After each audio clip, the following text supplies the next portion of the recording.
Hello everyone, this is Randy Stifer with video number 1 of my post-processing workflow series.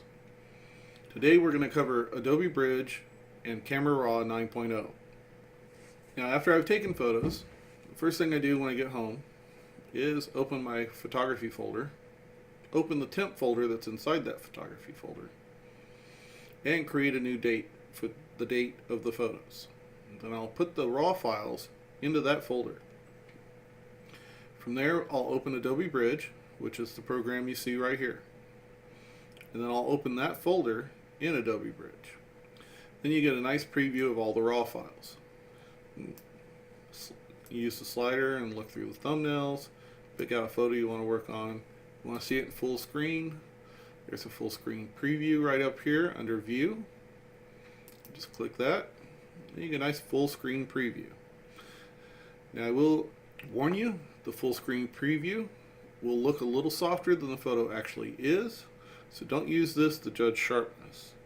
Now to get out of this, we hit Escape, and I'd already come in here and picked out this photo to work on for this series.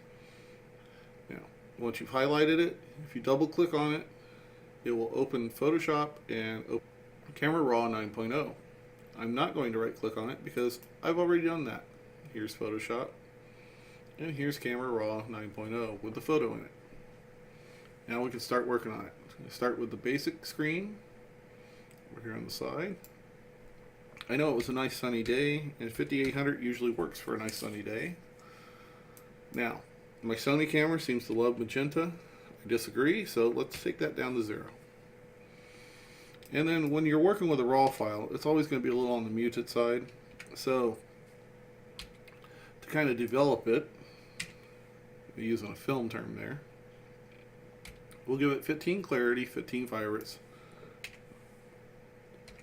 and 10 on the saturation. Now that's starting to look pretty good. But if we come up here and look at the histogram, we can see we're kind of bunched to the right towards the whites and highlights. We got this line down here, but then we have this big gap between the end of that line and where blacks start to clip. Ideally, you want your histogram to fill as much of the space as possible for a good photograph. So I came in here earlier and played around with it for a little bit and found that about -33 on the shadows and the blacks did a really good job of pulling that line all the way over to where blacks start to clip. And it stretched out the big area of the histogram as well. So now all that's looking pretty good. So one more stop in Camera Raw before we go to Photoshop, and that would be the detail panel. Now default setting here for sharpening is 25. We don't want that, we want 0. The reason for that is we're going to mask off different parts of the photo, so that way we can sharpen only the parts that we want sharpened instead of the entire photo. Now the last thing I do before heading on to Photoshop is I'll go to 100% and grab the head of the animal and be able to see some of the background and do a little noise reduction. ISO 400.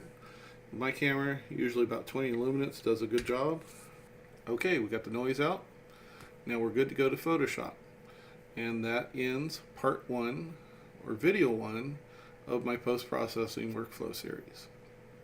Next time I'm going to be showing you some different ways to mask the photos to create the different layers for working on the photo in Photoshop. Until then, have a great day and get out there and enjoy some nature.